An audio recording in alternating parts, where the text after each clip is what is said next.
there was some things that I was wondering from the Lord. I was like, how is it? I notice when I don't have food in my house, I go eat fast food.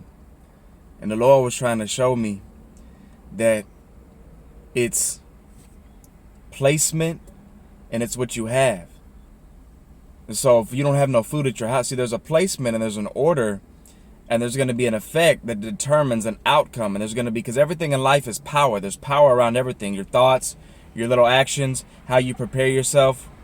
And so when I don't have food in my house, healthy food that I want to eat, I notice that I am led or tend to eat fast food. I'm like, God, can't you just do something supernaturally? But it's like, you have to have your storehouse. You have to have things stored. If not, then your mind is going to be in assumption, aimless wondering, and like, well, I don't have no food in my house. Do I need to do this? Do I need to do that? And in my power, if you haven't prepared yourself a week ahead of time, or ahead of time, if you're going to be fasting, if you're going to be seeking, if you're going to be doing things, you have to learn to prepare and pre-prepare before you prepare. So when you have food stored in there, it's a storage, it's a power, okay? And it generates even more power, and it gives you rest where you don't have to outthink.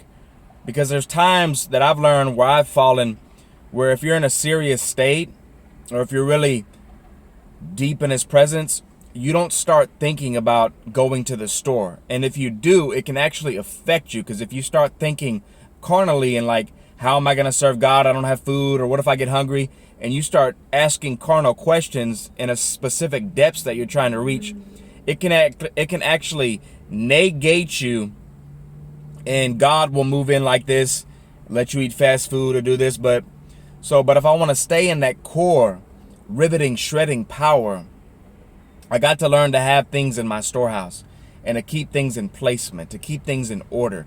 And so God is trying to teach me a deeper realm of his wisdom and how to operate in it.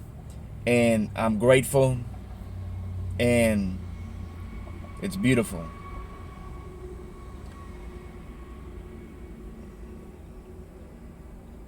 Because as I realize, the more information that I eat, my presence just becomes that more real.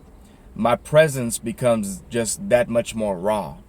My presence just shines in the full glory that it's supposed to, that it was destined to, that it already does. Okay. And so as the more I rest, the more I learn to allow God. The more I try to work for it, earn it, because I can take the gifts that he gives me and I can use them as working mechanical tools to earn. But if I don't allow the gifts to work for, if I don't allow the gifts to settle and the grace to work for me, and to rest, because I'm in a time where the Lord is bringing me into rest. He keeps putting on my mind rest, and it's new to me because he's putting it on my mind more than anything else. You have to look at the behavior that is on your mind, because there's this hidden voice inside of you. It's the voice of the Lord, and this voice is going to tell you, I should be operating like this. That's how we know we can come to the table and we can just speak mysteries. We can just start talking about what he's doing, because we already know what he's doing.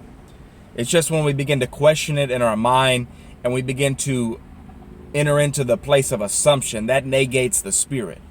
Okay, that's where you de-navigate the ship. That's where the ship sinks, okay? But to stay in navigation, you don't operate in those things, and you don't allow yourself to enter into that mindset. Because you know to not do something, but there is a way, a hidden way, a deceptive way, a carnal way that will still get you into that mind frame. So it's not just, we always say, we quote scriptures and we say, well, don't do this, do this. But there was a way. Just like if I go tell a 5-year-old kid, go drive this car. You know you got to drive to get to the store. We know you got to drive to get to the store.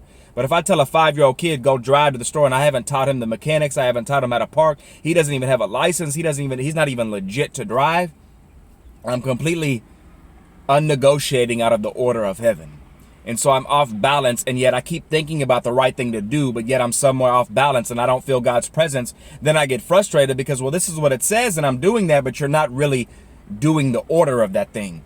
You're not really walking in the wisdom of that thing. You're not really, if you go to McDonald's, you're not in the dress code of that thing. So life is much more detailistic than we think, and we need to know these details When we know these details, it will add peace. It will add harmony. It will add balance. It will give us order. And when these things are established in connection, then the pure direction of God becomes very much attuned unto your awareness. And it becomes so crystal clear that the will of God, the voice of God, okay? And so the only reason why you don't have that clarity, it's not because God's punishing you. It's not because of what the devil did. This is not a matter of if, and, or buts. There's no ifs in God's will. So what I love about what I'm saying is this is invincibility. This is flawless stuff we're talking about. We just have to learn to step according to the order. We just have to learn to get in the dress code and be adherents and see. And so I'm grateful today to my Heavenly Father and what's taking place as you